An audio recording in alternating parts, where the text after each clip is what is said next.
Capítulo 5. Assimilação de correntes mentais.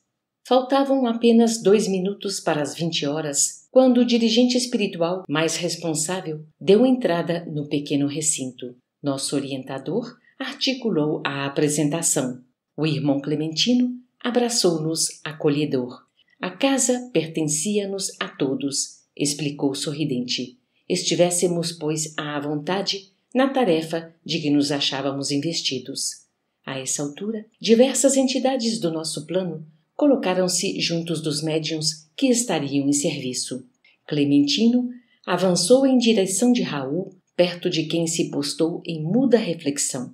Logo após, Aulus convidou-me ao psicoscópio e, graduando-o sob nova modalidade, recomendou-nos acurado exame. Foquei os companheiros encarnados em concentração mental, identificando-os sob aspecto diferente. Dessa vez, os veículos físicos apareciam quais se fossem correntes eletromagnéticas em elevada tensão. O sistema nervoso, os núcleos glandulares e os plexos emitiam luminescência particular e, justapondo-se ao cérebro, a mente surgia com uma esfera de luz característica, oferecendo em cada companheiro determinado potencial de radiação.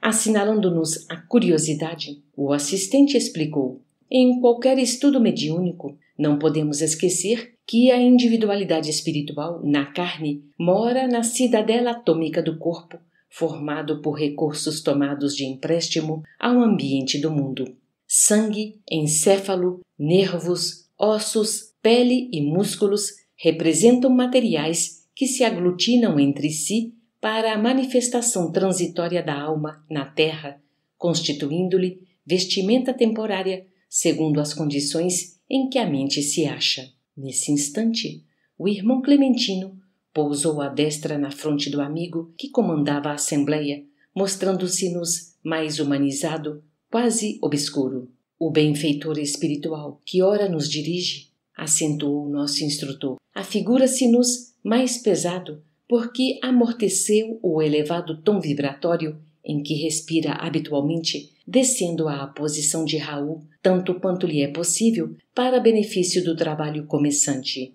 Influencia agora a vida cerebral do condutor da casa, à maneira de um musicista emérito manobrando respeitoso um violino de alto valor, do qual conhece a firmeza e a harmonia.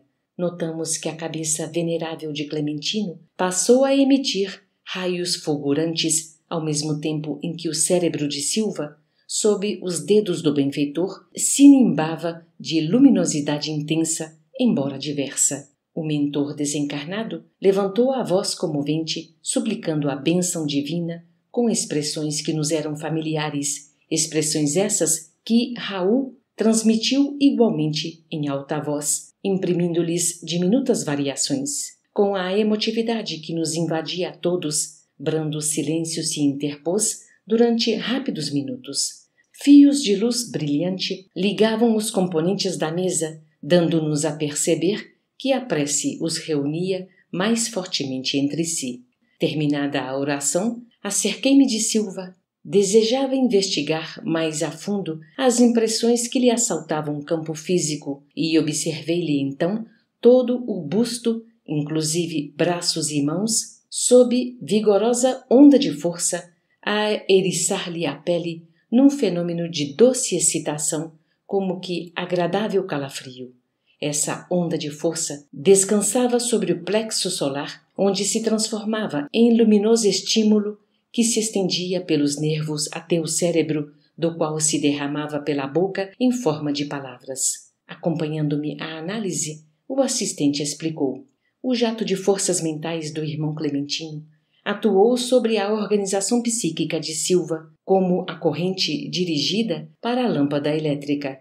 Apoiando-se no plexo solar, elevou-se ao sistema neurocerebrino, como a energia elétrica da usina emissora, que, atingindo a lâmpada, se espalha num filamento incandescente, produzindo o fenômeno da luz.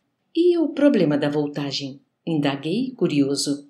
Não foi esquecido. Clementino graduou o pensamento e a expressão de acordo com a capacidade de Silva e do ambiente que o cerca, ajustando-se-lhes às possibilidades, tanto quanto o técnico de eletricidade controla a projeção de energia segundo a rede dos elementos receptivos. E, sorrindo, cada vaso recebe de conformidade com a estrutura que lhe é própria. Os confrontos de Aulus sugeriam belas indagações. A ligação elétrica gera luz na lâmpada. E ali, o contato espiritual, de certo, segundo inferíamos, improvisava forças igualmente a se derramarem do cérebro e da boca de Silva na feição de palavras e raios luminosos. O instrutor percebeu-nos a muda inquirição e apressou-se em aclarar. A lâmpada, em cujo bojo se faz luz, arroja de si mesma os fotônios, que são elementos vivos da natureza, a vibrarem no espaço físico através dos movimentos que lhes são peculiares, e nossa alma, em cuja intimidade se processa a ideia irradiante, lança fora de si os princípios espirituais condensados na força ponderável e múltipla do pensamento, princípios esses com que influímos no espaço mental.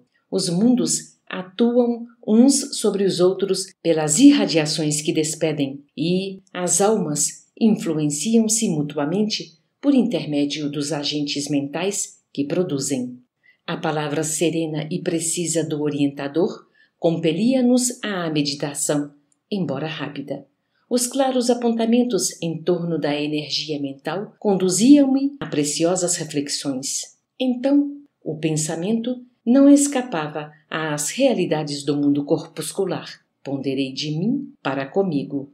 Assim como possuímos na Terra valiosas observações alusivas à química da matéria densa, relacionando-lhe as unidades atômicas, o campo da mente oferecia largas ensanchas ao estudo de suas combinações.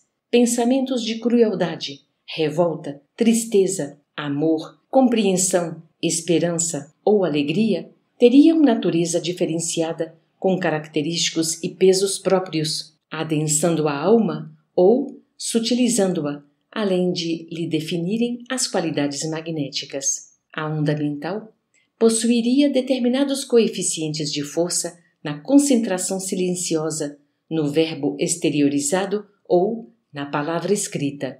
Compreendia, desse modo, mais uma vez, e sem qualquer obscuridade, que somos naturalmente vítimas ou beneficiários de nossas próprias criações, segundo as correntes mentais que projetamos, escravizando-nos a compromissos com a retaguarda de nossas experiências ou libertando-nos para a vanguarda do progresso, conforme nossas deliberações e atividades em harmonia ou em desarmonia com as leis eternas.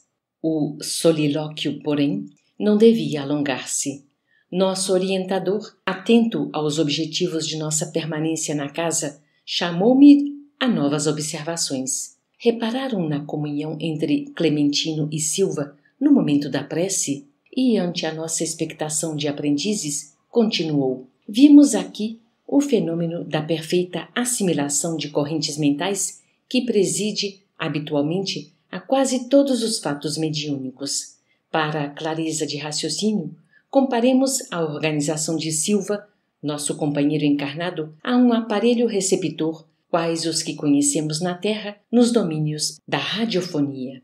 A emissão mental de Clementino, condensando-lhe o pensamento e a vontade, envolve Raul Silva em profusão de raios que lhe alcançam o campo interior, primeiramente pelos poros, que são miríades de antenas, sobre as quais essa emissão adquire o aspecto de impressões fracas e indecisas. Essas impressões apoiam-se nos centros do corpo espiritual, que funcionam à guisa de condensadores, atingem de imediato os cabos do sistema nervoso a desempenharem o papel de preciosas bobinas de indução, acumulando-se aí num átimo e reconstituindo-se automaticamente no cérebro, onde possuímos centenas de centros motores, semelhante a milagroso teclado de eletroímãs, ligados uns aos outros e em cujos fulcros dinâmicos se processam as ações e as reações mentais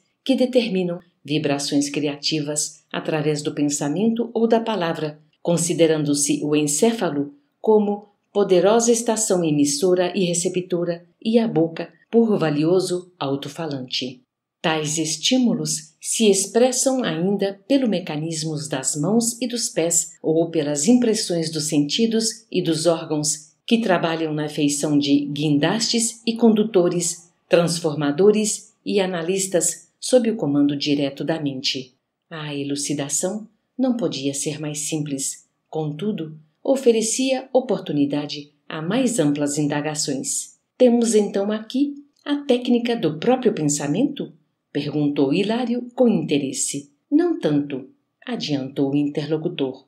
O pensamento que nos é exclusivo flui incessantemente de nosso campo cerebral, tanto quanto as ondas magnéticas e caloríficas que nos são particulares, e usamo-lo, normalmente, acionando os recursos de que dispomos. Não será, porém, tão fácil estabelecer a diferença entre a criação mental, que nos pertence, daquela que se nos incorpora à cabeça, ponderou meu colega intrigado.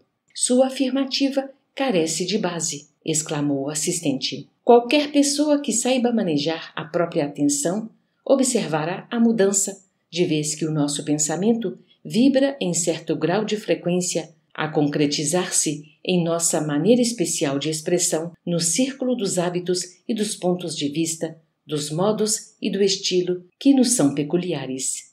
E, bem-humorado, comentou, em assuntos dessa ordem é imprescindível muito cuidado no julgar, porque, enquanto afinamos o critério pela craveira terrena, possuímos uma vida mental quase sempre parasitária, de vez que ocultamos a onda de pensamento que nos é própria para refletir e agir com os preconceitos consagrados ou com a pragmática dos costumes pré-estabelecidos, que são cristalizações mentais no tempo, ou com as modas do dia e as opiniões dos afeiçoados que constituem fácil acomodação com o menor esforço. Basta, no entanto, nos afeiçoemos aos exercícios da meditação, ao estudo edificante e ao hábito de discernir para compreendermos onde se nos situa a faixa de pensamento, identificando com nitidez as correntes espirituais que passamos a assimilar.